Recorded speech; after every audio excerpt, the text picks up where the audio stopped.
And welcome into In-Game Chat for Saturday, May 17th. May 17th, 2025. It is season 19. Sorry, I just sneezed right before we came on the air.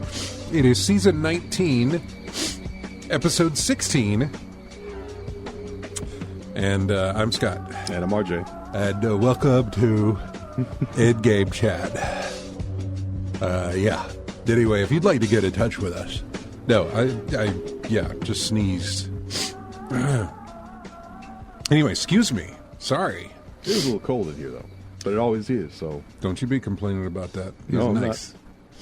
It is just the right temperature. Like I said, it always is. Yeah. Well, I like to keep it cold. That's just me. So but it's never had you sneezing. He said, as I say that while I'm also sneezing as well. So, hang on a second. It's good. Trying something different. Because I'm hearing something different in my headphones, and it's still there as well. Anyway, strange. The hum is back? No. It's not a hum. It's just the way that I sound in my headphones sounds back. Okay. So I think maybe it's the microphone or something. Who knows? Anyway, I swear it wasn't like this last week when I was doing the show, but it's okay. It's all right. If you want to get in touch with us, our phone number is whatever. We don't do the phones. You can check out ingamechat.net for all the links to get in touch with us. You can find us on Twitter at ingamechat. You can also find us on Facebook there as well. We are currently live on Twitch. So go to twitch.tv and look for In-Game Chat. You can find us there and join us live while we broadcast. I might switch up microphones here in a bit. I don't know. I'm not sure. But we'll see how it goes.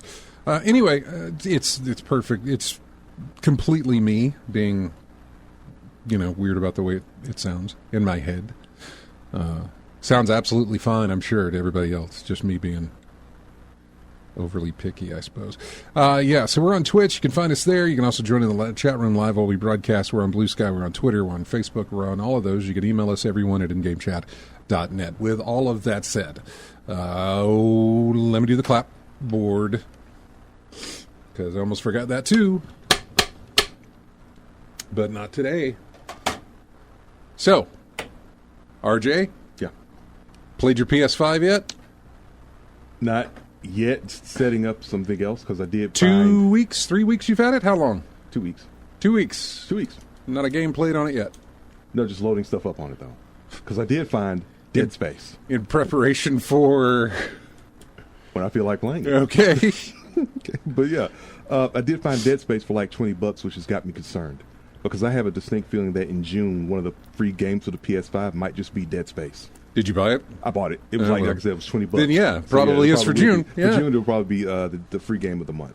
But I'm still grinding in First Ascendant. I'm just stuck at a part in this game where my mastery level is not going anywhere.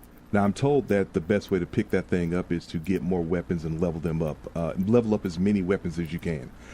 But in games like this, because I did the same thing in Destiny, where I get a weapon, I fall in love with it, and I tweak and maintain and mod that thing until it is the best it can possibly get. I mean, even when the thing was sunsetting? Yeah. Yeah, even when that rifle I had was sunset, the scout rifle I had, I still modded and used it, even if it did. Hung Jury, was that the name of it for Destiny? No, it wasn't Hung Jury. It was the something 6.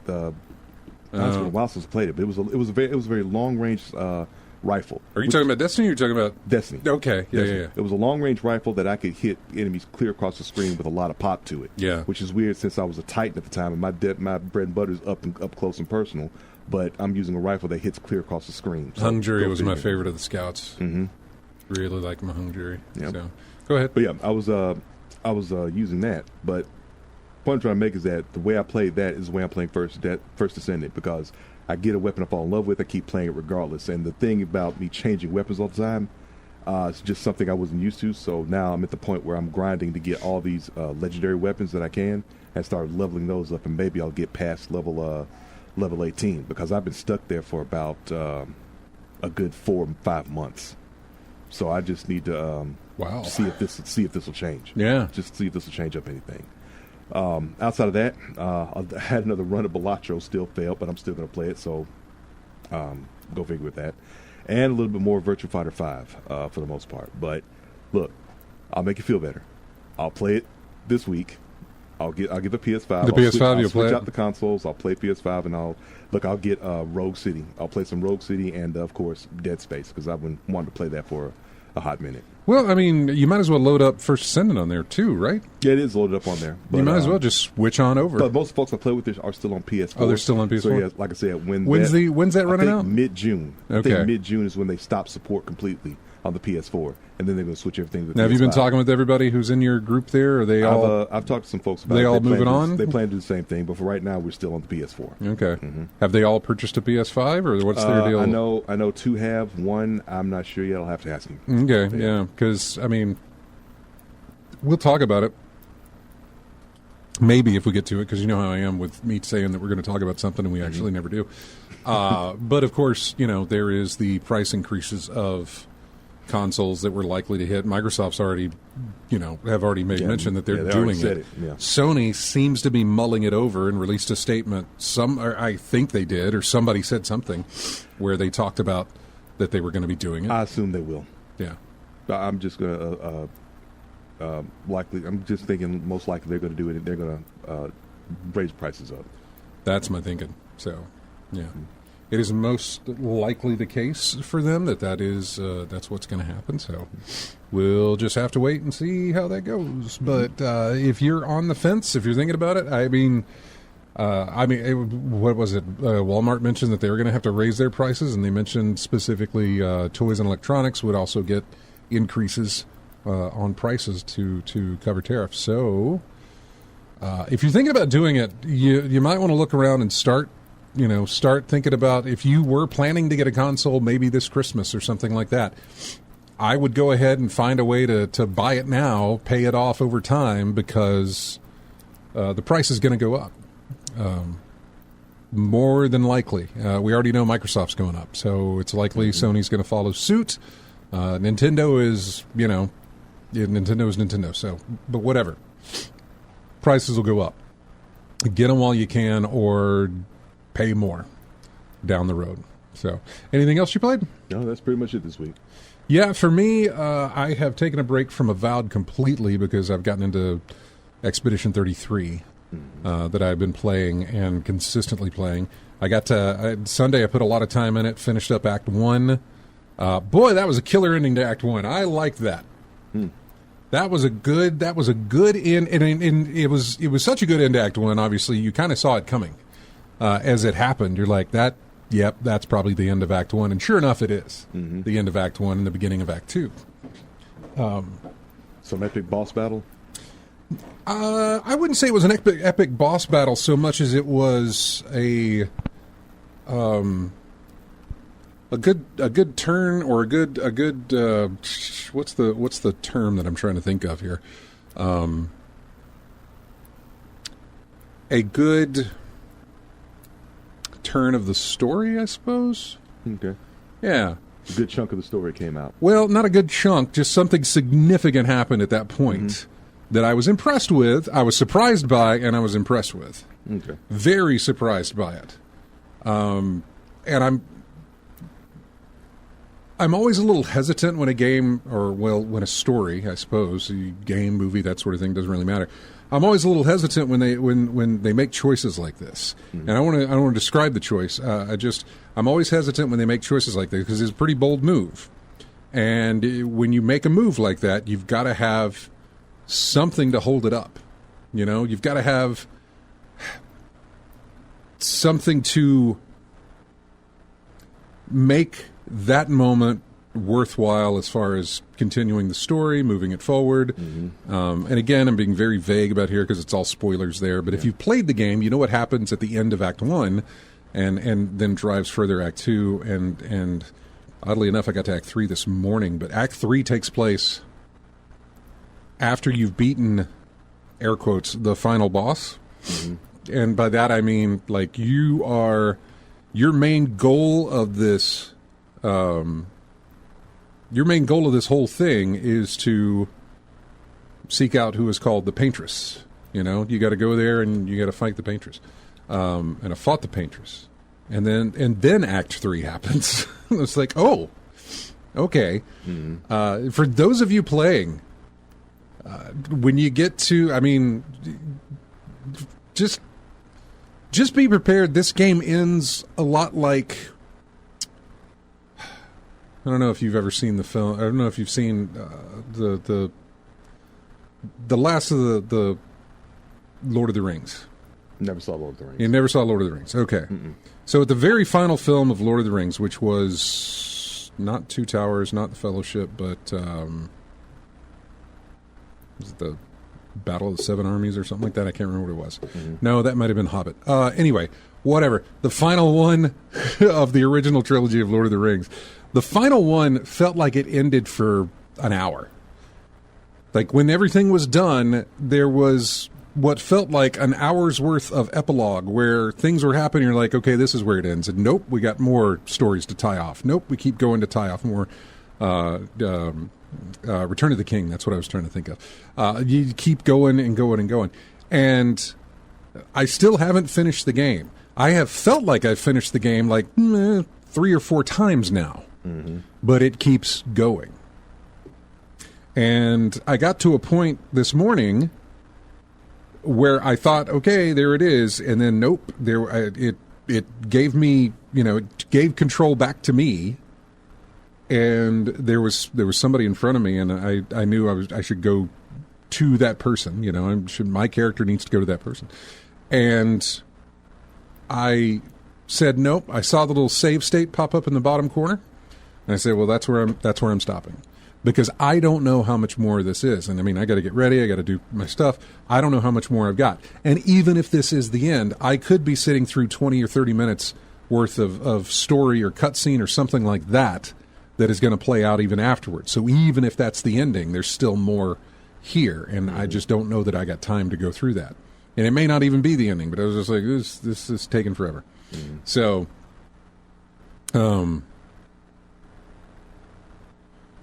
let's see, what did you say? Do the affinity quests and good to go after? Yeah, I'm not sure what that means yet. They did, I mean, I was at a point where I was like, hey, I've beaten this thing, and then all of a sudden it puts you back on the map for you to walk around some, and I just thought, what? And I looked at the map, and it's like, you need to go to this direction, so I went straight to that direction. And kept moving the story forward. Thar6 says, do the affinity quest and good to go when you talk at camp. Yeah, I've been doing that. I've been talking to everybody at camp, and I've unlocked plenty of things as I'm doing that. So yeah, I have been talking to people at camp, doing the check-in on the others, that sort of thing, but also talking to everybody in the camp. Not something I don't think I did early on, but definitely started getting into a pattern to do it as every time I went to camp. So I may have missed a few. There's a few things that I have not yet unlocked on a few characters. And so, yeah. And keep in mind, I'm still playing on like easy mode because I'm just kind of going through this type of combat in this game is not really my thing. They do make it easier for you to kind of understand and follow and do that sort of stuff, but it is, it's not it's not something that I'm a fan of, the way that it works. That sounds much better. Was that it? No, I don't think so. Nope, that wasn't it. I thought it was. Anyway. Is it that one? I'm trying different things here, sorry. Just to see if there's any change. Anyway, raise the affinity. It gives you the 3 gradient attacks. Yes, I have unlocked 2 gradient attacks on pretty much every character. I still have 1 more to unlock on, I think, everybody. Which means I probably haven't been, talking to my teammates at camp and doing that sort of stuff that you're supposed to be doing. So, yeah, there's 1 gradient attack that I have not unlocked yet. But anyway, like I said, I made it through a big chunk. I kept going through it. Again, the world is beautiful that they built. The combat is pretty repetitive at this point. I don't, depending on the enemy type that I'm facing, I have a pattern in my head of like, this is how it goes, depending on what the enemy type is or what I'm facing. And it's this move set in my head that I already know, okay, do this first, do this second, do this third, then do this, do this, do this. It's rinse and repeat for a lot of it.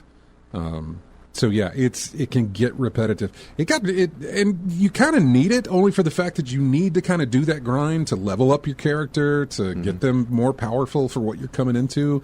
But at the same time, there are points where I will avoid enemies because I'm like, man, I don't want to keep doing this. Let's try and get around them, Try and go somewhere else so I don't have to face them, so that I can just keep moving the story along, especially when you get towards the end of something. So you didn't need the XP at that point? I could have used it, yes. Okay. But at the same time, I was like, I don't want to do this anymore. I don't want to keep going through this fight thing anymore. And it's only... There's a certain point in a lot of games, and mostly in these games that kind of drag on. I don't want to say they drag on, but they have a good chunk of length to them.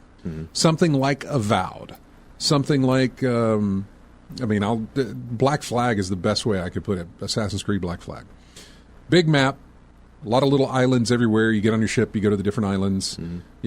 Something's there, something's not there, whatever. There's usually something to look at. But at a certain point, once you've gotten the story and the story's kind of moving of like, okay, the next thing you need to do is go get this guy. And he's going to tell you where the big boss guy is. And then you're going to go to the big boss guy and you're going to fight. Certain points when you get to those situations after playing for so long, you're like, yeah, let's put a bow on this, Yeah, it's the same. It's pretty much the same thing with any story-based game. You got to balance that pace and action. Because, yeah, you like you said, get to the point where you want to see more story, and the action's getting in the way of that. Like for instance, a particularly difficult part in The Last of Us. That battle you just can't get through, and because of it, you're not seeing the rest of the story. Yeah. It's just a sense of this just keeps dragging on. Let's keep going. It was, and the other problem with this is that it feels like you are ending the game so many times, where it felt like. Getting to the main enemy, or at least what you thought was the main enemy, getting to that main enemy was like, okay, here we go. And I think I'm ready, even though I probably should do some more stuff. I'm ready to go. Let's go see how bad it is. Either how much more I need to level up or whatever the case may be. But then it draws you in further. And you just keep going out of this sense of, well, I can't be too far from the end here. And it just keeps going and going and going and going and going. And yeah, I'm building up XP while I'm doing it. I'm finding more, I think they're called Pictos, I believe is what they are. Kind of, what would I, sort of abilities, sort of enhancements. Perks. Yeah, kind of perky type stuff. Yeah. Thar6 says, do you want to know my level when I finish the game? On easy also, it'll give you an idea. Yeah, sure, go ahead. What was your level when you finished the game? I would say... I think the highest level you can get to is 99. I would say you probably got up to around 50. Okay, yeah, 63. He says 63. Everyone at 63. So, yeah. I got to do 2 boss battles against these really big, giant creatures. Actually 2, but it was actually 3. Because there was an optional, I say there was an optional one. It seemed to give me an option to either attack it or leave it alone. And I said, I'll attack it. So, it may have been more than that. I really enjoyed those fights, by the way. So, in other words, the combat can be repetitive, but the boss fights can be a lot of fun. Frustratingly so, but they can be a lot of fun. Yeah, the sheep, for example. Right, yeah. Well, that was low level, and that was rough going. But yeah, killer sheep. That's the thing. I have all of that. Yes, there is a new game plus for the game. Okay. There is. Okay. It has not unlocked for me because I have not finished the game, but there is one after you're done. You can do a new game plus. You can also continue to. I think, and Thar can help me on this. You can also go back through and explore and take on other monsters you missed or anything like that. You can continue to level up and do whatever. I was about to ask you if there's a reason to, would there be a reason to go past 63 and get all the way maxed out to 99? Probably. I think so. There's also, from what I understand, there's also an endurance tower. And I could be wrong, Thar. I don't think I've unlocked that or seen it yet. But I keep reading about people talking about, well, I've made it to this level, this stage of the tower or whatever it is, and you try to see how far you can go. It's the super bosses. Yeah, that's what he said. I haven't gotten to that part yet because I feel like I'm on the verge of finishing, but I'm not there yet. So I'll have to wait and see. But I am enjoying it, and it's the only thing that I have played.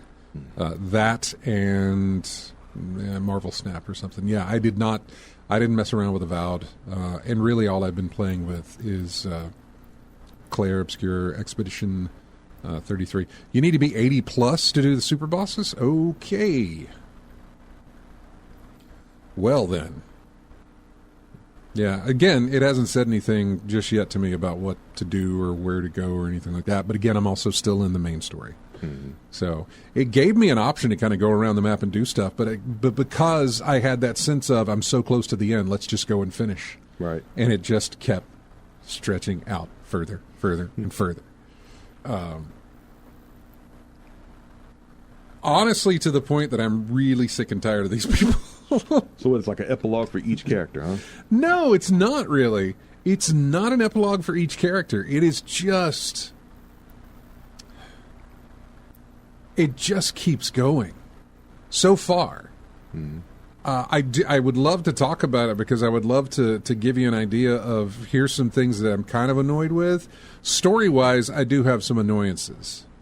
And a lot of it seems to be stemming from this ending that I'm dealing with. Especially in some of the twists there towards the end of who some people are in your party and that sort of thing. But goodness, I just thought, what if you have multiple endings?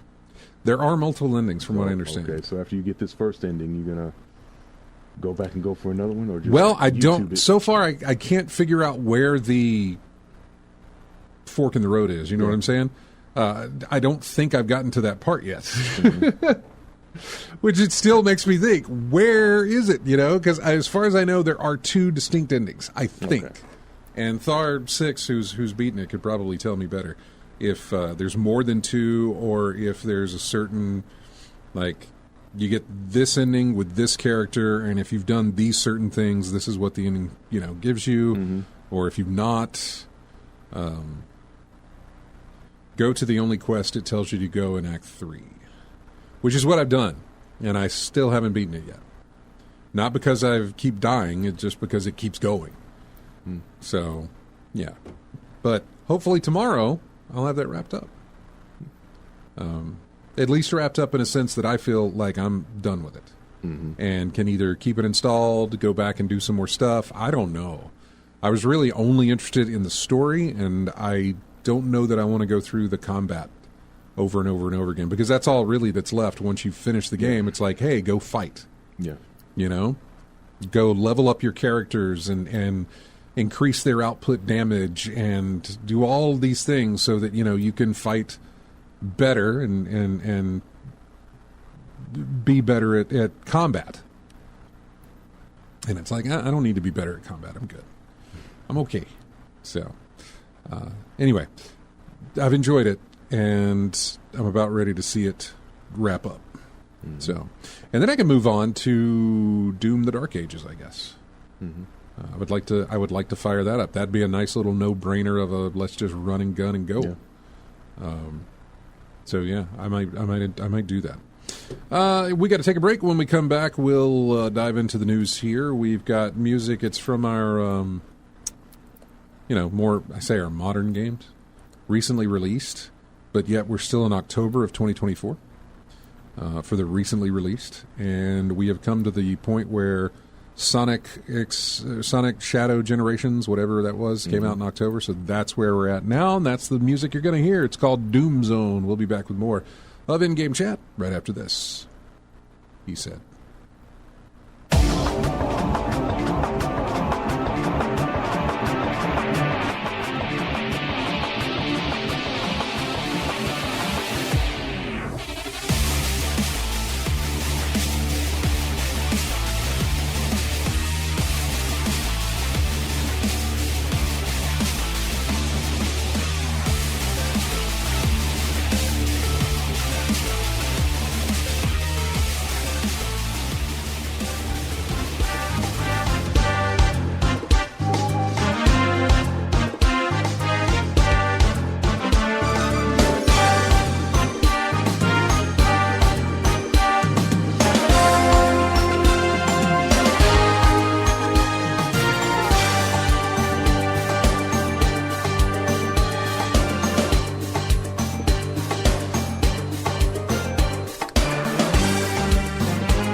And welcome back into In-Game Chats. Music here from Metal Slug Tactics. It's called All Grenades, No Shade. Anyway, welcome back into the show. Oh, what do we have in our news? What's going on in our news? I didn't really sort through this stuff normally I go through and I'm like, categorize this stuff, and it's all just kind of like whatever. So I don't know, where do we go? Hey, you want to talk about Mortal Kombat 1? Sure. I don't know if you're like in on the situation with that. I mean, I am not. Haven't played it, just saw little YouTube clips of it and everything like that. So do you have it? You never got Mortal Kombat 1? Okay. It was on PS5, and I didn't have one at the time, so I'm going to think about it. So, that's right. You probably can get it pretty cheap, or at least hold out for a PS Plus version. Warner Brothers Games has announced and released Mortal Kombat 1 Definitive Edition, which is described as the most extensive version of the fighting game. But for fans, the release of this edition has sparked significant concern that NetherRealm has now moved on from the game, and that it won't see any new DLC characters or significant content updates. The Mortal Kombat 1 Definitive Edition offers the main game, packed together with previously released downloadable content. The Chaos Reign Story Expansion, Combat Pack 1, and Combat Pack 2. There's also new skins for a bunch of characters as well.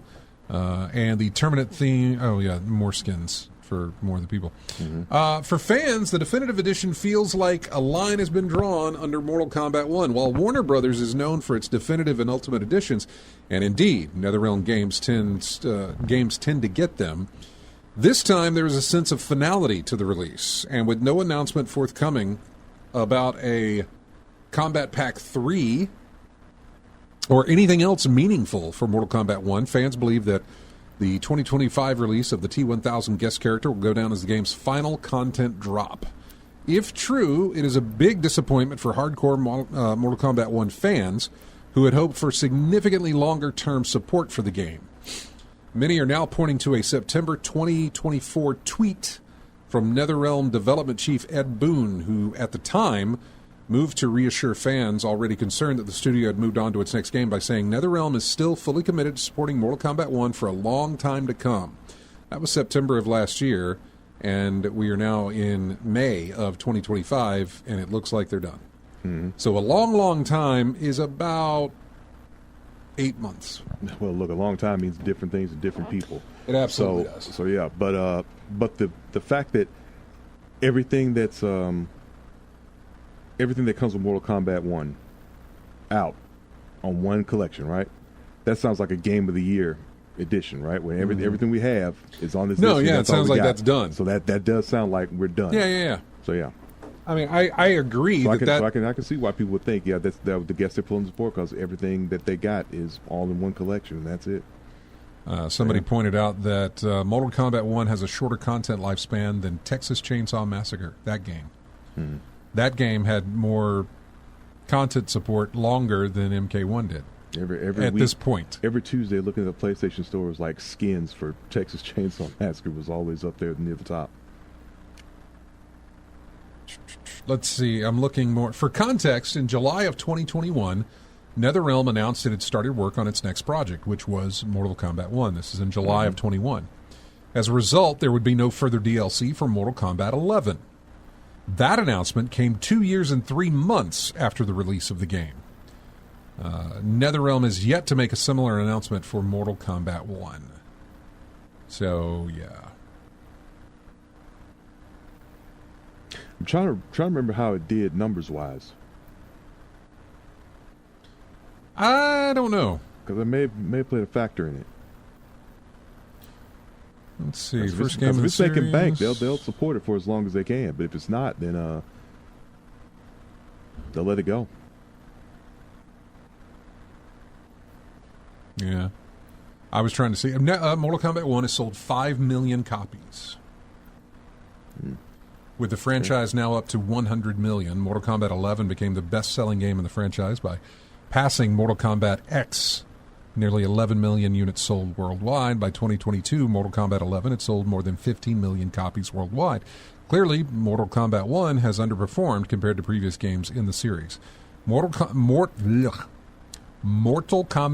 X sold 11 million. Mortal Kombat 11 sold 15 million. Mortal Kombat 1 has sold 5 million. So, yeah. It didn't do well. Compared to the other two previous. Definitely compared to the other two. Yeah. So, I wasn't sure. So they probably played a factor in it. Yeah. I wasn't sure if you had followed along for that because I had heard fans were really upset about it.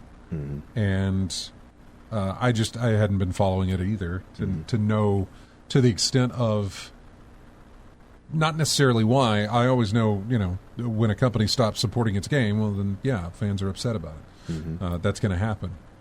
But I wasn't sure. I had nothing to compare it to until reading that article there. To know, that's what fighting games do. They release a bunch of characters, and they release a definitive edition with everything included. But this seems like it should have gone on a lot longer than what it did. But if you only sold 5 million copies, why keep pumping money into something that's, you're not going to get more. It's not like there's going to be a big 5 million's your peak, You're not going to get another 5 million sold with this definitive edition or keeping to support it, over time. It's going to be small incremental increases by doing that. And I guess it's just a situation where it's like, okay, time to move on to the next thing. Stop the support for this 5 million seller and get to work on the next thing that can hopefully sell more than 5 million. Which I don't know. Do they still do the leapfrog thing? Do they still do Injustice and then Mortal Kombat, or are they strictly Mortal Kombat now? I think it's been Mortal Kombat for a while, but I think some folks have been asking about Injustice because it's been a minute. It has been a while. It's been a minute since the last Injustice game. But see, also WB Games are kind of pulling back on their gaming thing because of all the problems that they've been having. Yeah. What with the Suicide Squad, basically. Yeah, Suicide Squad, basically. Yeah. That really kind of sunk them. There was another game involved, I thought. Multiverses? Multiverses, yeah. Multiverses didn't do it. Who did Midnight Suns? Was that Midnight Suns? That was not Warner Brothers, because that's Marvel. That's Marvel, okay. Yeah. I kept hearing that title didn't do... I don't know. Well. I heard that review-wise it did great. People do like it. They played it. It didn't sell well, but it was good, from what I understand. So a good game didn't sell? I think so. I own it. I haven't played it, but I do have it. Plus, it was also in like one of those Humble Bundles, which means there's a lot of people who now have it. But But yeah, I haven't played it. Or is Warner Brothers is skittish from of the DC or superhero game lineup right now? Well, their only success lately was Hogwarts. That was their biggest success. Yeah. Probably something else that I'm completely missing. They've had a lot of failures. They had that Gollum game that was a failure.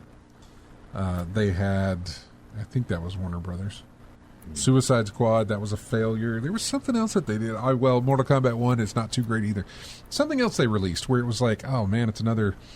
Warner Brothers stepped in a hole again. You know, couldn't get the job done. And I'm trying to remember what it was, but I can't remember. I can't remember what the other game was. Yeah. So anyway, well, but they need a quick boost. Tell them to bring back Gotham City Imposters. That did pretty good for them. Yeah, you know, or geez, a Batman Arkham game would have been good at this point, which they really should have stuck with, but they didn't do it. Trying to see here if there was. I thought I had something in there about it, but I guess not. So, yeah. What else do we have? We had a delay for Amy Hennig's game, Marvel 1943. Speaking of going back to superheroes again, what was it? Rise of Hydra, I think, was delayed into early next year. So, which is fine. You kind of understood that was going to happen because we hadn't heard a single word about it. Yeah. Since the release, or since the first video we got, which was sometimes last year, I think. I think it was early summer of last year we got a video, or mid-summer last year. Yeah. And we heard nothing about it. Yep. Nothing at all until now. They, in a statement shared on social media, the studio stated the game will now launch in early 2026 to polish the game further.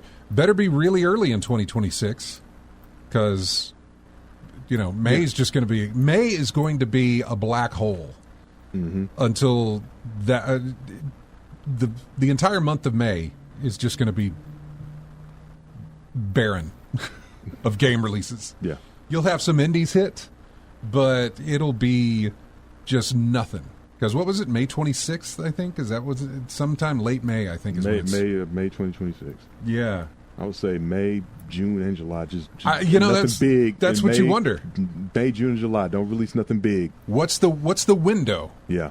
How many weeks do they stop releasing something before that, and how many weeks do they let it go before they release the next thing? Yeah.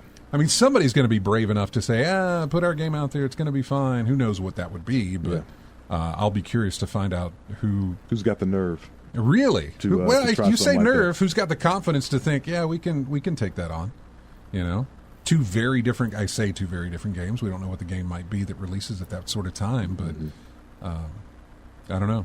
I'm not sure how it'll be interesting to see that take shape. Like the month of May take shape and find out how that's all going to go. That'll be interesting to find out how that works. Yep. I'll be keeping an eye on it just to see who's going up against it, or who thinks they can do it, or who thinks if I get my game out by May 1st, I can get a few weeks in. You know, just to see.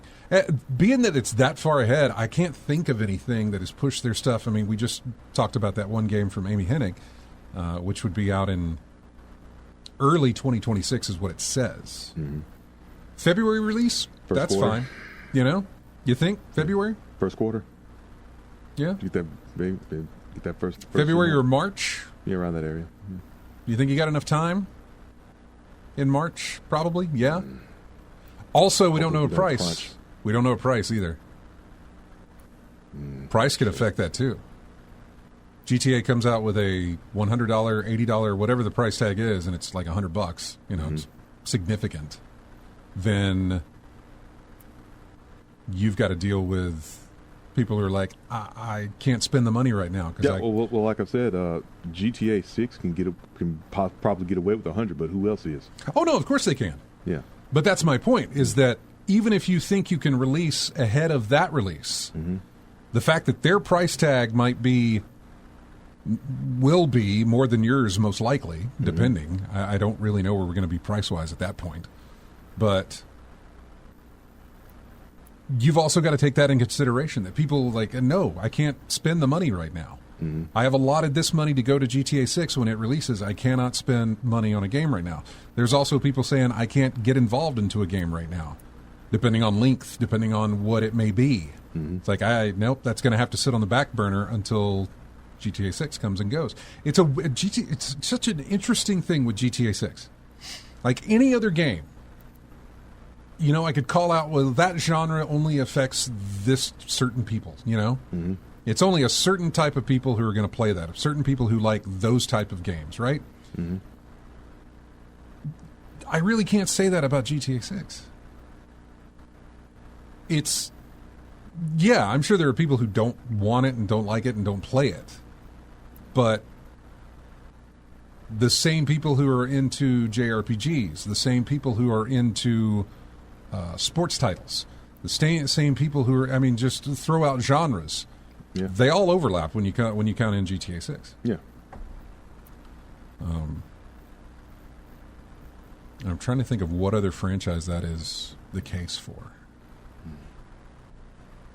What's another big release that is like, that's going to pull people in? Elder Scrolls 6, maybe. Is that what I'm thinking of? 6? Yeah. Which is way down the line. But that's another big release at some point in the future. That makes me wonder, what's it going to be like when it releases? I don't think it holds the weight that GTA 6 does, but it would be like the next thing. It's up there, but it's not GTA 6 levels, but it's up there. What are the big releases of 2026 or whatever? Yeah. Well, I don't even think that's getting I don't think that's getting a release in 2026. It's just the next thing. I'm not sure GTA 6 is going to be your biggest release. I don't think Nintendo's working on anything specific right now. Nothing Zelda-like, nothing Mario-like. Maybe they are. We don't know. But I doubt it would be ready in 2026. And if it was, who knows when. Maybe there's a Halo on the way. I haven't heard anything.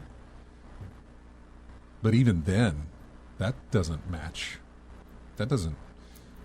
I was thinking, like, your big hitters, like your Halos, but no, Halo doesn't hit GTA 6. I think at one point it did, way back in Halo 2, Halo 3 days. But not now. Borderlands 4 doesn't do it. Marathon or Destiny, that doesn't do it.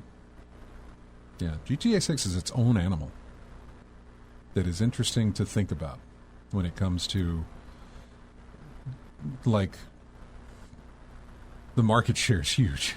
It's just, all walks of life, all genres, doesn't matter. They all play GTA 6 for the most part. So, yeah. And yes, I'm looking through the comments here. It'll be the hill I'm always willing to. No game should ever be more than $50, and no dev publisher can justify charging more. And yes, and Thar6 says, yep, but they will try. They're already starting to hear that it will cost them billions to make 6. Yeah, it's just gonna be that way. And you can hold off on that. You can absolutely game's releasing. It's $80. It's $100. I'll wait. Yeah. Somewhere it's going to be cheaper. It's what I've done. Somewhere it's going to, I can buy it used. Somewhere it's going to be, cheaper than that. You don't have to pick it up right at. But then there's also that sort of zeitgeist moment of like being a part of it, being a part of that conversation, to talk about the game and that mission and that sort of thing, to be there to have that conversation. You can go to YouTube and do that.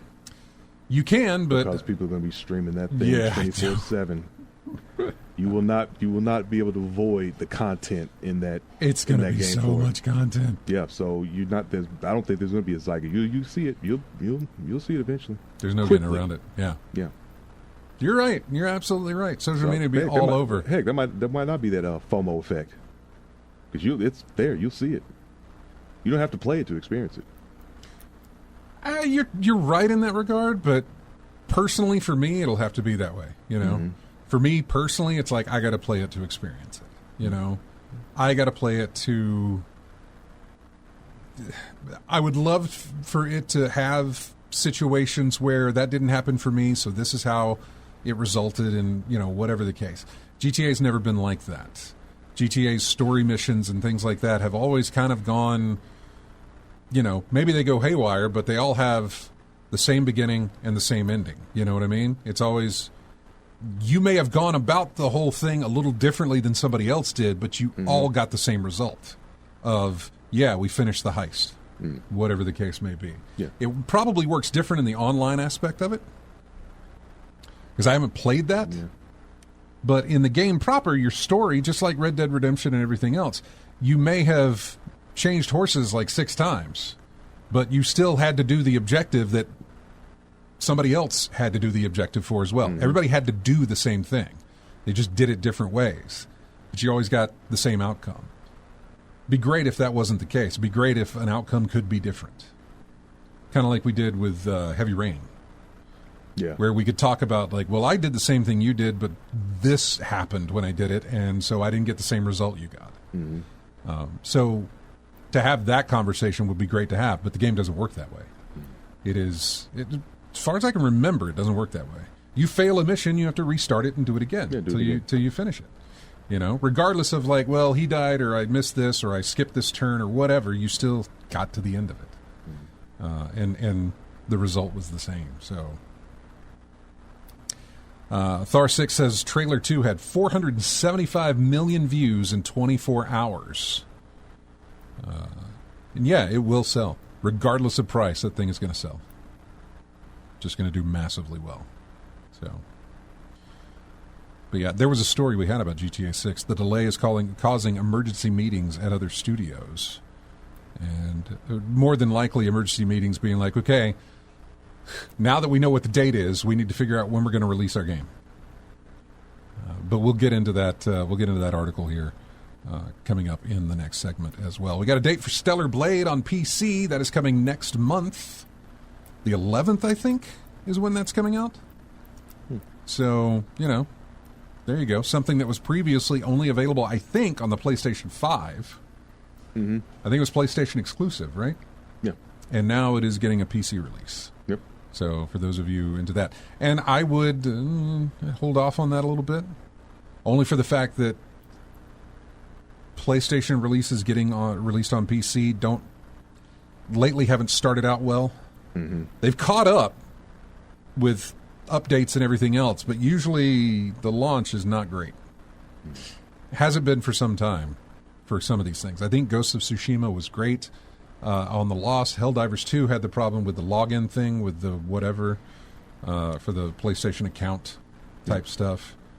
Last of Us, I think, released really buggy. Spider-Man and Spider-Man 2, I think, released really buggy. But have been patched and updated. Days Gone, I think, was another one.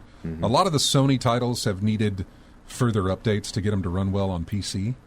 Eventually, they've gotten there, though. So I'm not saying this is something you should avoid. I'm just saying that you may want to give it a minute. What was the one involving having to link your PlayStation account? That was Helldivers 2. Okay, yeah, that was it. Yeah. That was Helldivers 2, where eventually they removed that restriction, but they made sure that everybody knew that this is about the only one we're doing it for. Yeah, because everything else is going to need that connection. Because folks were getting hostile about that requirement, having to link. Oh no, we went through. Like that, remember, we went through all the different countries that are like, no, now that you've put this, if you've implemented this, we can't support that, and the game gets dropped in those countries.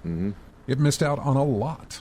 So, anyway, we got to take a break. When we come back, we will dive back into more news for you. And right now, we've got music from Dragon Age: The Veilguard. It's called Eyes of the Storm. We'll be back with more of In-Game Chat right after this.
Welcome back into In-Game Chat. This is music from Life is Strange, Double Exposure. I wish I could tell you what it says. It says North something, and it cuts off on the title thing, so I'm not sure exactly what track that is that is currently playing, but it's from Life is Strange, Double Exposure. It came out back in October, for those wondering. All right, jumping back into the news. What did I pull up? Well, let's go back to the Grand Theft Auto thing, since that's what we were talking about. Mm-hmm. So going through, let's see, where was this? In the latest news, delay impacts is that after already having caused various studios to scramble to change release dates, the fresh delay has now caused another round of lighting the panic beacons. The studios are now holding emergency meetings about a developer that had already delayed their game once to get out of GTA 6's drive-by firing line.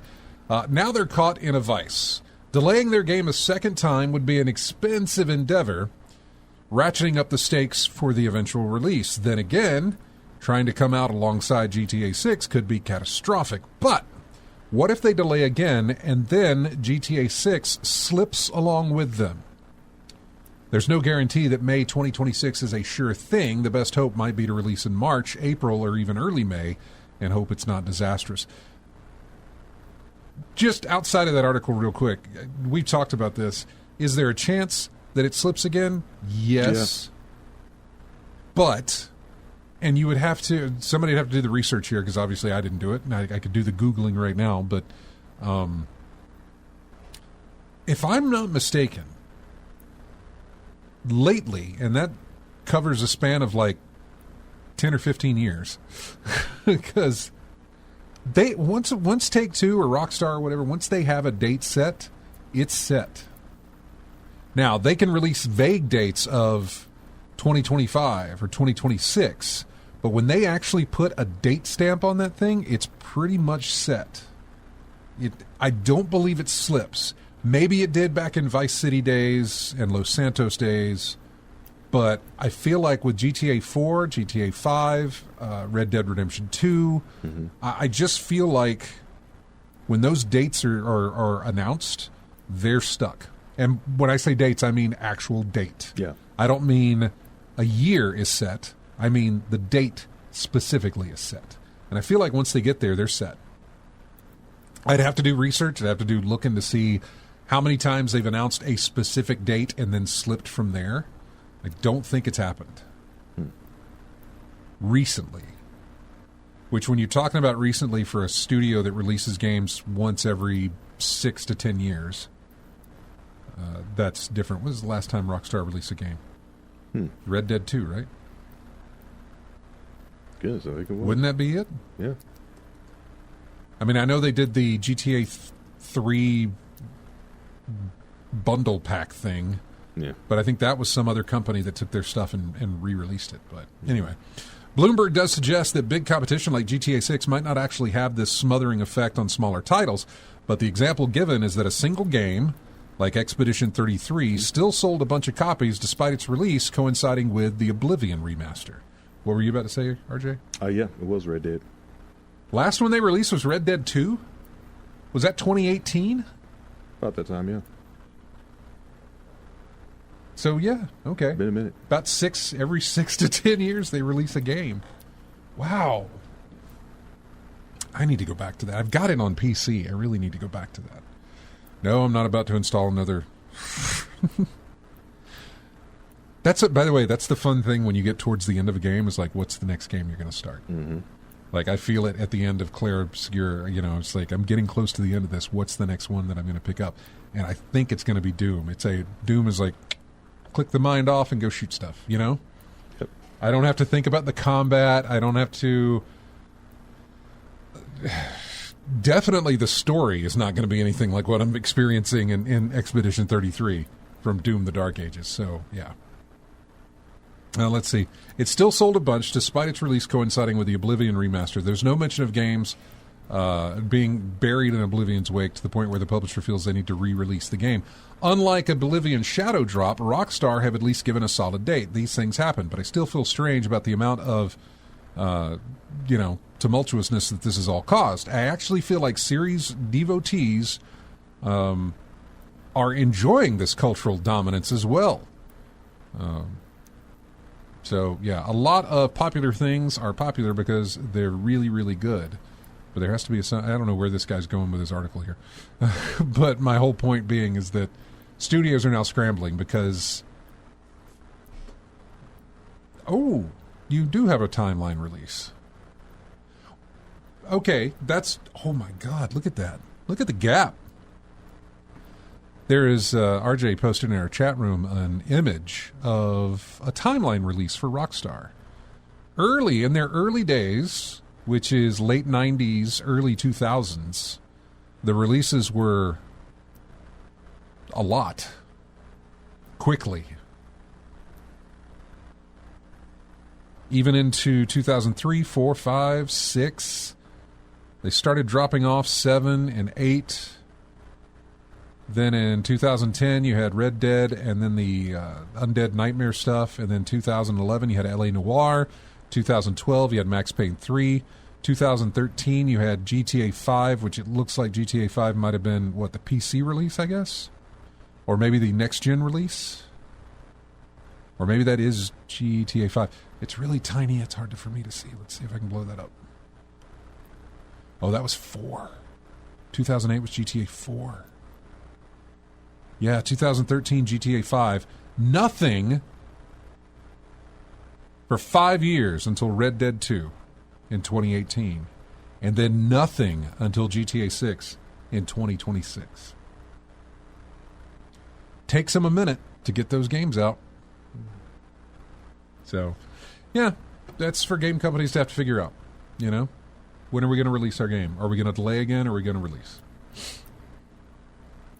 Because if that date sticks, you can now only release early in 2026 or fall of 2026. Yeah. The summer will be owned by GTA 6.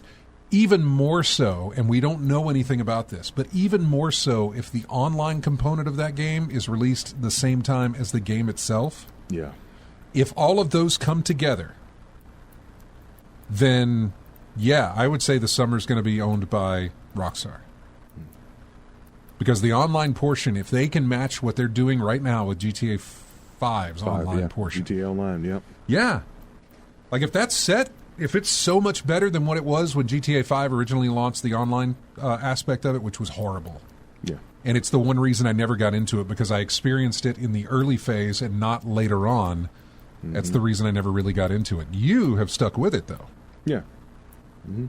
And I envy you for that, because it's like, man, that probably would be a lot of fun to get into. Mm-hmm. But because I really wasn't there, I was tried to get there at the beginning and it was broken. Yeah. And I just never went back to it afterwards. Mm-hmm. But if this thing hits with the online component intact and fleshed out and ready to go, man, that you're going to have some domination on that one with what they're doing. So... and I know they're still like, well, it's got to be good, it still has to do... Nah, man. This GTA 6 is going to do good. Reviews will be whatever reviews are, but it's going to sell. It doesn't matter. It's going to sell so many copies. Brian makes a point in the chat room about those music rights, those annoying music rights. Yeah, I know. Because one of the things GTA is always known for is the soundtrack. It is. Do we know that music has been taken? Like, if I go back to if I put Vice City in my PlayStation 2, 2, right? Was it 2? I think it was. Vice City. Yeah. Anyway, if I put Vice City into my PlayStation 2, if I find a working PlayStation 2 and Liberty City or Vice City, would all the songs on the radio still be the same? There's no way for them to take those off or update them going back to that far of technology, right? Because it was on the disc, wasn't it? Right, exactly. Yeah, this was before you put a disc in and it downloaded the content from an online server somewhere. Everything was on the disc. And so I think that's fine. I think that still holds up. Yeah, it'll be interesting to see what they do with music rights. But it's oddly enough, it's never anything that I've been curious about. Now they can obviously remove that since you have the online component of it. Mm-hmm. Since when you put the disc in, it has to download the game from a server, and of course they've changed the music rights, then you just won't get those songs. But it's fine. We'll see. Yeah. I honestly think the delay is more than likely having to do with the online aspect rather than the music rights. Mm. I don't think they have any problem securing music rights for their stuff. In fact, they probably got bands who are wanting to be put into the game. Like, we'll pay you to put us into your game. You don't have to pay for our rights. We will pay you to put our music in the game, whatever it is. We got a band on the come up. We need them to be exposed. Let me ask you: did we get? I've only watched the trailer the one time, the second trailer they released. I only watched it the one time. Mm-hmm. Did we get an idea? Is this present day or is this taking place? Did we get a time frame of when this takes place? I don't think so. We don't know. We don't know that it's modern day, or is it 90s, or is it early 2000s? Is it during the cocaine boom of Miami, or is it That's what I thought Vice City was. Oh, that's right, yeah. The 80s. Yeah. The cocaine boom of Miami. Still going. This doesn't look, obviously it doesn't look like the 80s here from what we've seen. It's definitely not. Given some of the technology we see used in the game itself, which makes me think I think it's more modern day. But I don't remember if we got a kind of a time frame or an idea of what it is. So I don't even know what kind of music we're going to be listening to. Like if you had said, it takes place in the 90s, then it's like, okay, they're going to secure the tracks from 90s, whatever. You're not going to hear new music in the game. So anyway, enough about GTA 6, because trust me, we're going to be talking a lot about GTA 6 when GTA 6 rolls around and gets released, or gets a delay, or gets moved, or whenever some news pops up about anything else that pops up about it, especially the price. So yeah, let me jump over and talk about Sony, because we talked earlier in this about Sony raising their prices. All eyes have been on Sony to see if it's going to follow Microsoft's footsteps, and in response to the U.S. tariffs, dramatically raised the price of the PlayStation 5. The company confirmed to investors on Wednesday that it might end up doing exactly that, as it faces a potential $680 million hole in its bottom line from the new import taxes on China and other countries. The CFO of Sony suggested passing on the price of tariffs to players is one of the possibilities the company is taking into account as it tries to forecast the impact of the ongoing trade war. Sony confirmed there's still about 3 months' worth of PS5 inventory already on store shelves in the U.S. That buys it some extra time. Those prices will stay down. Well, I say down, but those prices will stay the same. And once those 3 months of stock are gone, then the price will likely go up. Sony currently makes most of its PS5s in China, which until recently was subject to an over 100% tariff here by the U.S. That rate got paused for 90 days. A 35% import tax still remains in effect, one of the highest still in nearly a century. Even on its own, that would still be enough to signify raising the price of the PS5 if Sony chose to pass on the full brunt of the tax. Plus, the 90-day pause would take the company to the end of its existing inventory in the U.S. That is, if that inventory gets sold through. Which, if you're telling people that once this inventory is gone, the price is going to go up, people will buy that stuff because they don't want to have to pay a higher price. Because the other aspect of this, and I don't have the article for this, but the other aspect was Sony was kind of disappointed in the GTA 6 delay. They were hoping, we talked about this, they were hoping that PS5 Pro was going to boost sales from GTA 6 because they had nothing set for release. Sony had nothing in the can, nothing in the pipeline for release anytime soon, really. Nothing big that was coming first party. They were hoping for GTA 6 to do that. They're still hoping GTA 6 will do that. It's just unfortunately now GTA 6 is going to release a year after they thought it would. And who knows at that point? Yeah.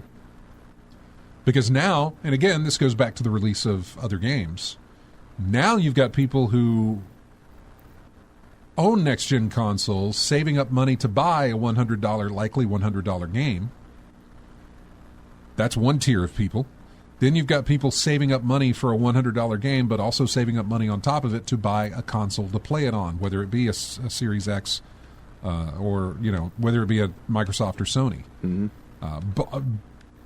Both companies having increased their prices by that time. Yeah. It's going to be bleak. I don't know when you release your game, man. When you do it.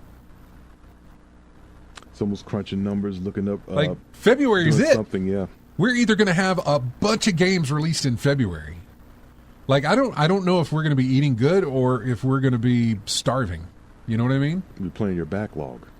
I know, but I mean, as far as new games are concerned, I don't know if there's just going to be an abundance of options because everybody's trying to get out of GTA 6's way, so they're front-loading the beginning of the year with releases.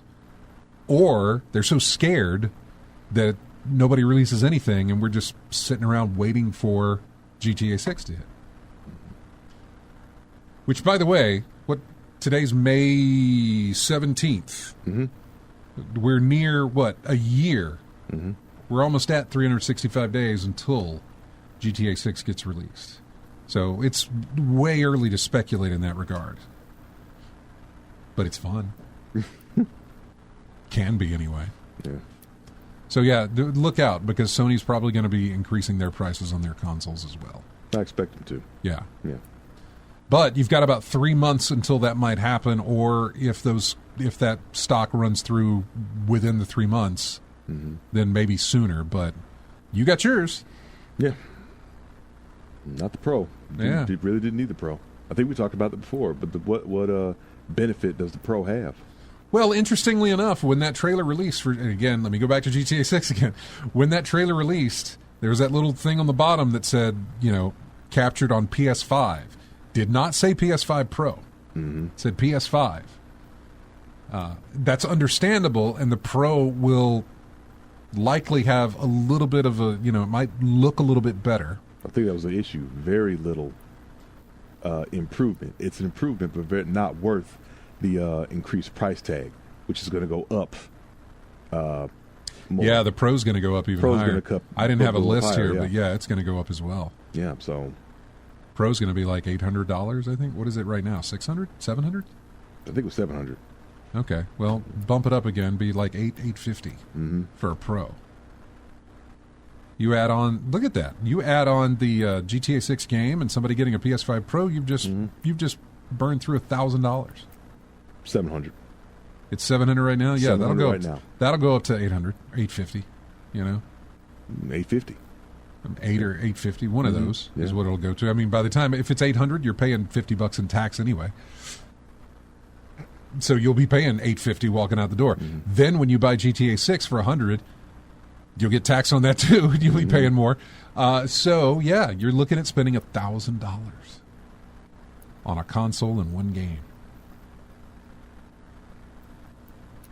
Yeah. Remember when Steel Battalion was the highest price thing? I know, right? About? I remember when we look back at some of those games, we're like, well, I understand why that's Steel Battalion was $200, I think. $250, $200, something like that? Yeah.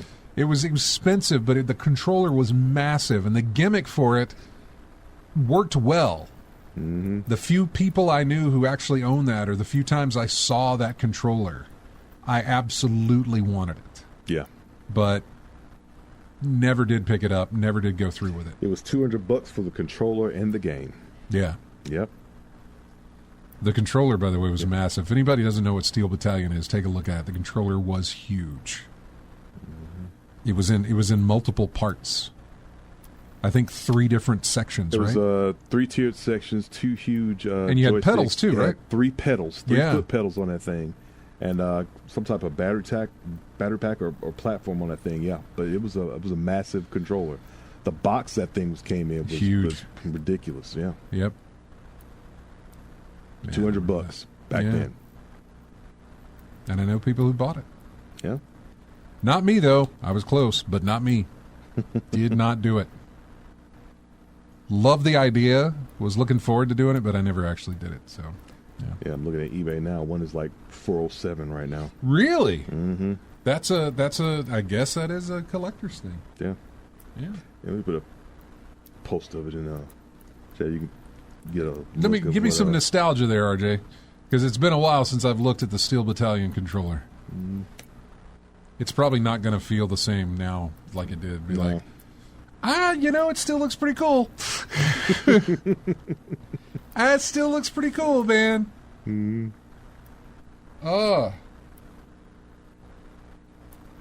Leveraging that big red eject button in the upper right hand corner. I know, where you got to flip the thing and then you can hit the eject button to get out. That's great. Wow. Because if you didn't, you lose that mech and all the data that came with it. If you're wondering what we're talking about, imagine just a massive controller that sits on a table. This is not a controller you hold in your hand, and it's not a controller that sits in your lap. This is a controller that sits on top of a desk. Is as big or longer than a standard. What do they call them? 10 key. I want keyboard. to say take 3 laptops, one in the center, one on the left, one on the right, with about maybe a couple inches of space in between each one, and that's about the length you're working with. That's about the width that you're working with on this thing, with buttons and dials and throttles, and then you got the pedals and knobs and just insanely complicated, but probably a whole lot of fun to use. I don't know. Mm-hmm. I really never, as much as I talked to people who actually owned it, I never really talked to them about like, hey, how well does it work with the game? I was just like, oh man, you got the big controller. That was it. Yep. I don't ever remember kind of asking, does it play well? Yeah. Does it really work very well? Is there a delay in all that stuff moving at the same time as whatever's on the screen? Mm-hmm. How does it work for you? Can you use it without the pedals? Can you use it with just one of the joysticks or something? I don't know. You know? Yeah, I never had one of those, but it's huge. Hey, we're going to take a break. When we come back, we will cover more news. We do have some more here, and these are just kind of quick hits that we're doing, but yeah, we got a track here from a game called Shadows of the Damned, and I think this is called What a Wonderful World is the name of this track. We'll be back with more of In-Game Chat right after this.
Welcome back into In-Game Chat.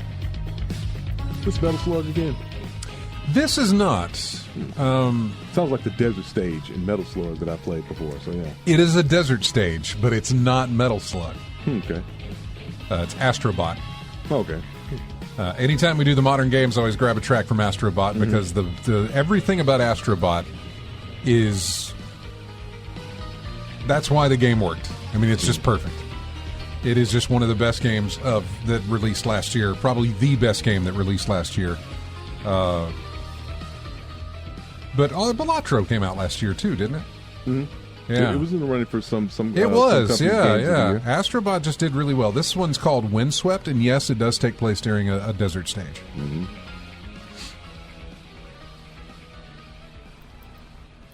So, yeah, welcome back to the show.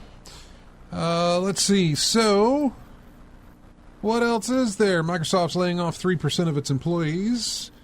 There's that. Switch 2, Nintendo warns of substantial negative impact from tariffs. So, I mean, basically at this point, you can expect prices to go up on your Microsoft console, your Nintendo console, and your Sony console. If it is an electronic that you use for gaming, it's going to have a price increase.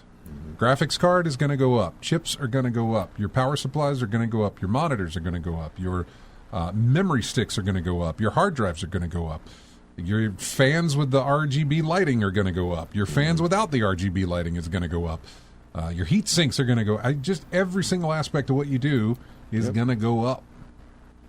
Yeah. So, you know.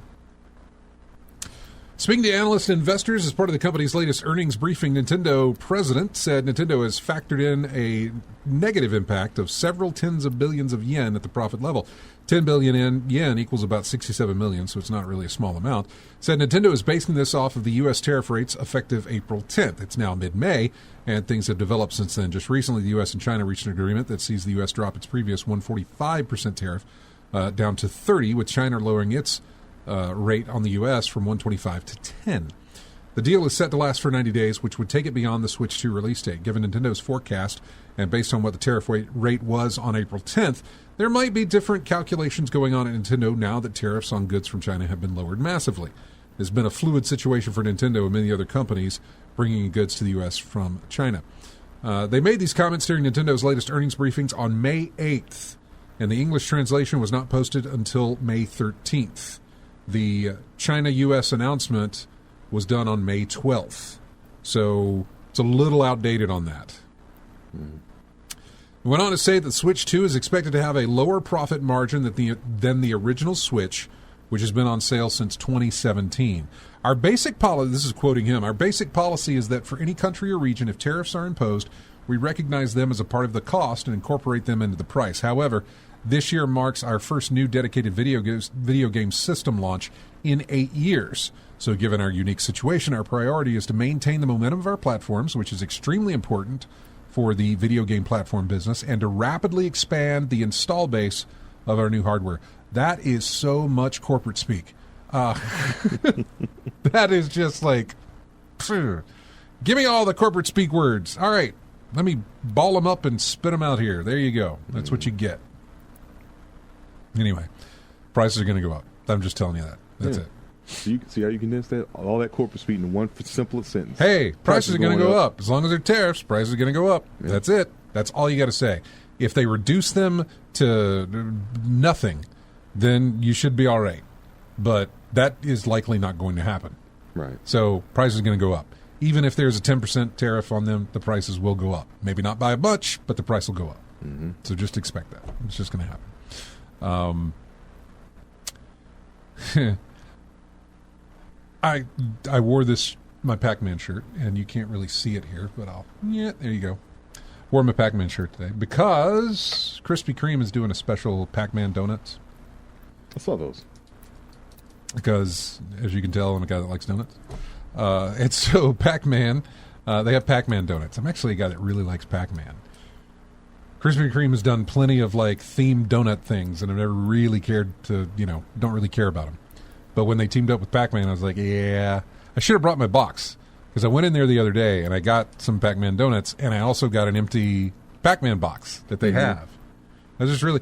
But the cool thing is that the day I went in there, which I think was Monday or Tuesday?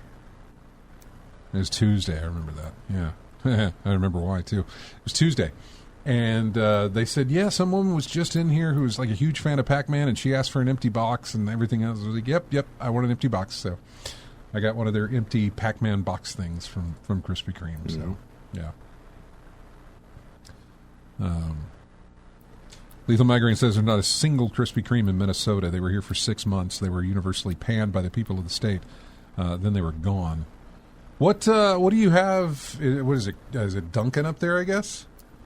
I know it's strange because when I was in Boston, it was nothing but Dunkin's. I didn't see a single Krispy Kreme, but Boston was like Dunkin' was like Starbucks in Seattle. Like every single corner in Boston had a Krispy Kreme or a Dunkin'. And it was impressive when you told them that we got Krispy Kreme all over the place. They were like, ooh. Mm-hmm. That was like, ooh. Man, that's surprising. So yeah. What else do we have in our news here? What? I was looking up were you looking at the donuts? Krispy Kreme locations. Within the U.S., they are particularly strong in states like California, Florida, and Georgia. Also in different countries as well, but yeah. Yeah, but I've seen the Krispy Kremes, Pac-Man ones. Black cream with the little icons of ghosts and Pac-Man the ghosts, and they got the Pac-Man, they got the Power Berry or whatever you want to call it. So they're just 3 different donuts. That's it. So, oh boy. You're thinking of them now, aren't you? No, I was looking at something else talking about price increases again. I was like, man, I really don't want to do this, but let me go ahead and tell you.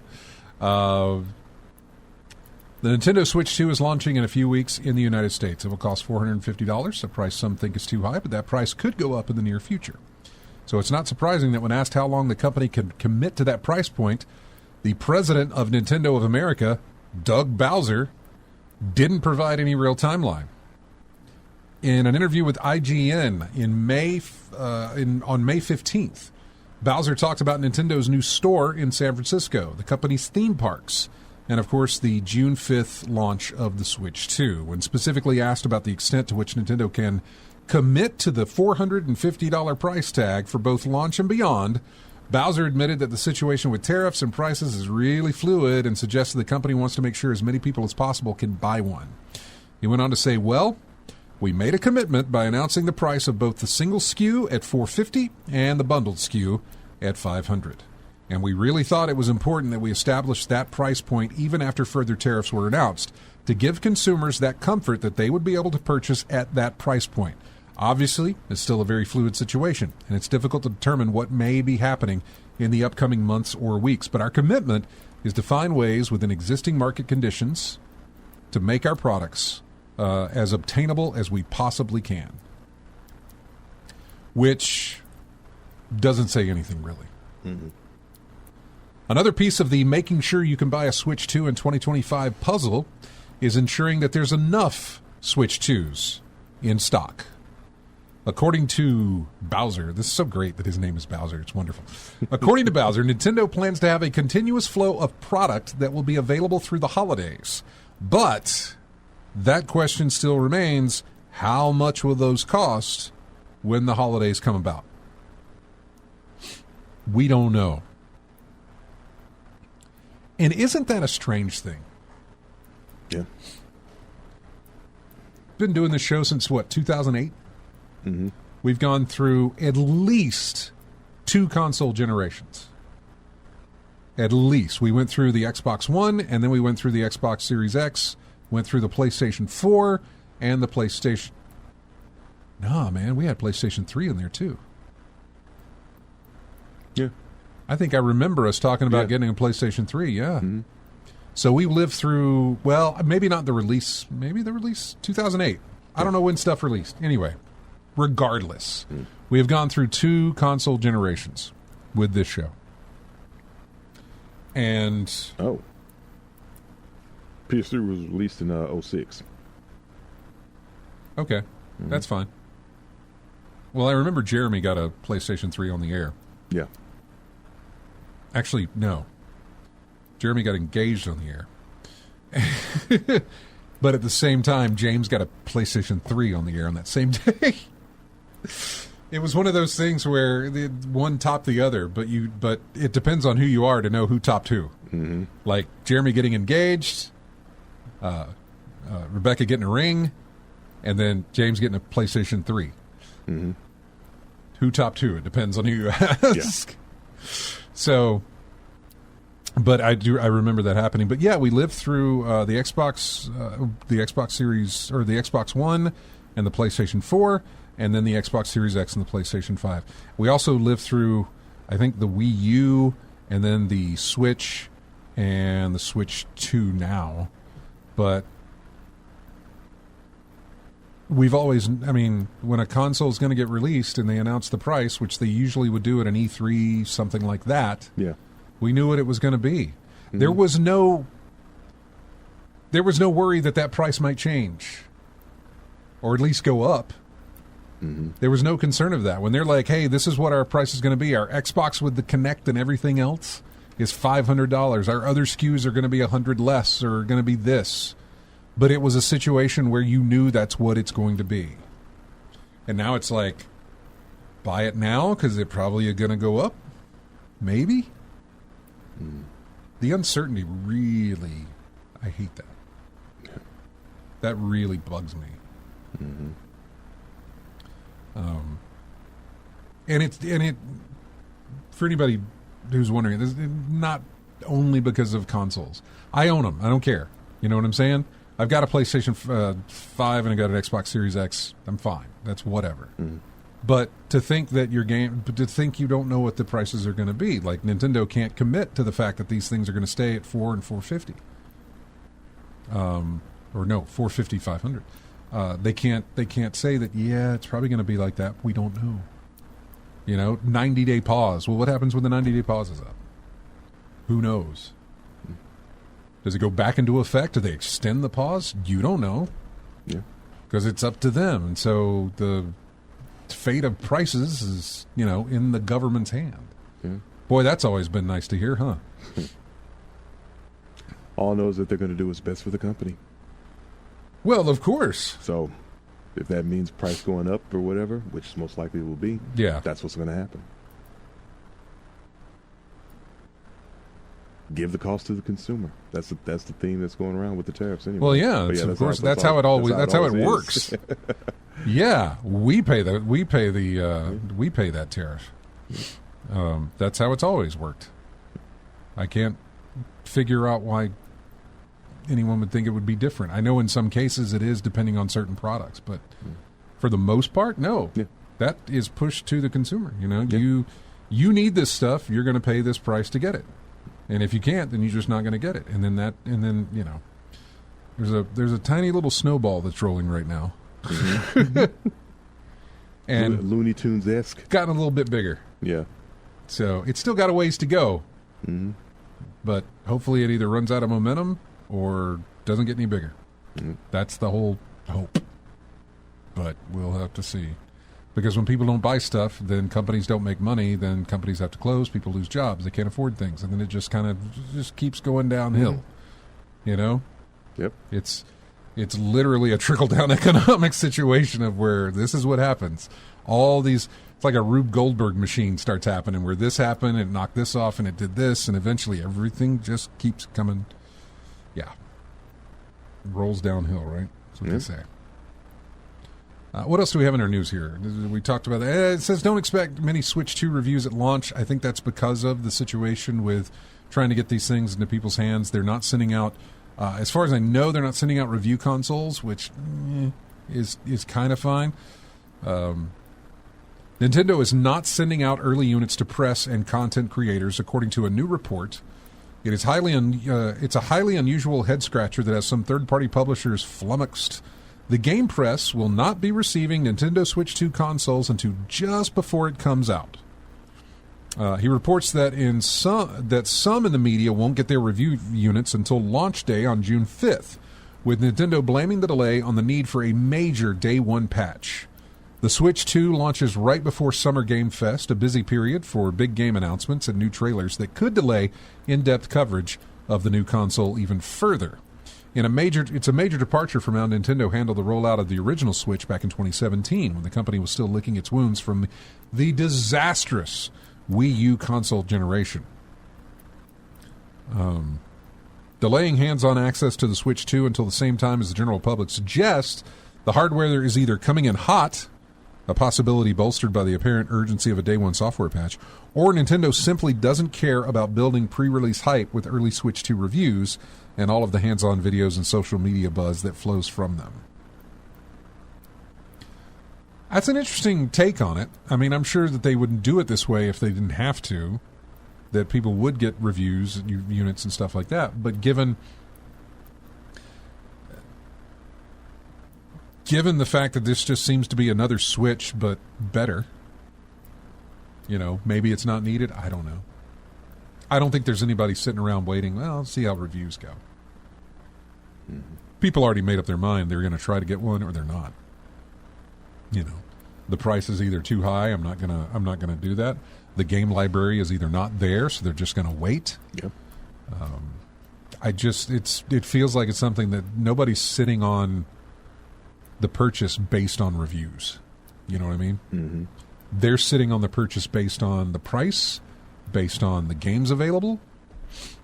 That's what I think they're sitting on. Mm-hmm. I think if this was a PlayStation 6 or the next Xbox machine, sure, there'd be that. But this thing is literally the Switch 2. We see what it looks like, a lot like the Switch. It is the Switch 2. It is your Switch, but improved. Mm. I think they said it was more equivalent to like PS4 graphics. You know what I'm saying? Okay, yeah. The insides could be comparable to a PlayStation 4 as far as what kind of output you're going to get from this thing. Mm-hmm. So that gives you an idea. So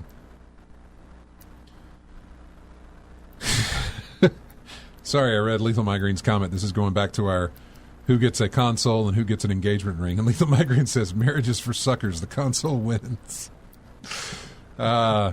James thought that too. So he also said Target is going through it. Target CEO took a 45% pay cut. They all are. They're all going through it. So, by the way, we were talking about Helldivers earlier because of the way PlayStation implemented the login thing. Yeah. Arrowhead, whoever it is, the folks that developed Helldivers too, are not connected to PlayStation for their next game. They are self-funding their next game. So it will not have PlayStation 2 backing it. I say PlayStation 2. It will not have PlayStation or Sony backing it. So it won't be tied to a PlayStation account or something like that. It'll be It also might not be good at all. Who knows? But that's going to be their next game. Is going to be self-funded. It was not being tied to something else to get their stuff out. Basically, I mean, they had to have it obviously to get to Helldivers 2, but now that it's there, they can kind of break away from that and do their own thing, I suppose. Yeah. So we'll see.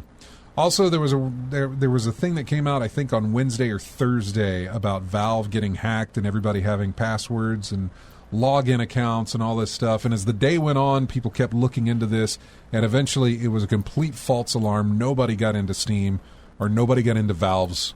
Nothing was done. It was all kind of a hoax.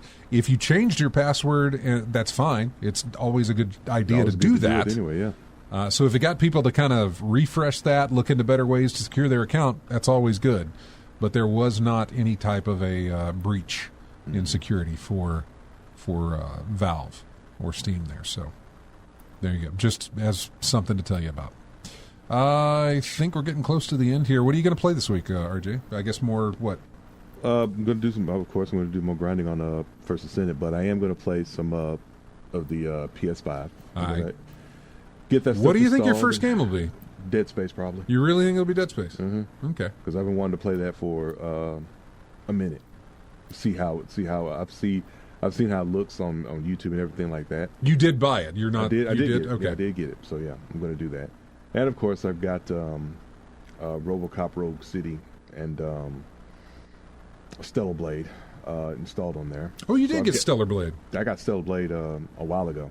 Did you? I didn't know that. Yeah, I got that game a while ago, and I was going to put it on the PS5 eventually when I got it. One of them get this now and then put it play it later type thing. So because Stellar Blade's totally a your game title type thing. Yeah. So I've got it. So I've got it available. I got it installed. So it's going to be one of the many that I've got available to play. Do you have it set up to where you can press a button and switch over to the PS5, or do you have to unhook your PS4? Oh, it's unhook. Unhook the PS4 and then put the PS5. So you got to unhook the PS4 and then put the PS5 in its place. Yeah. Okay, I didn't know if you had like a switcher where you could switch the. No, it was just switch the consoles out because it's only 3 connections I got to make. Okay, that's it.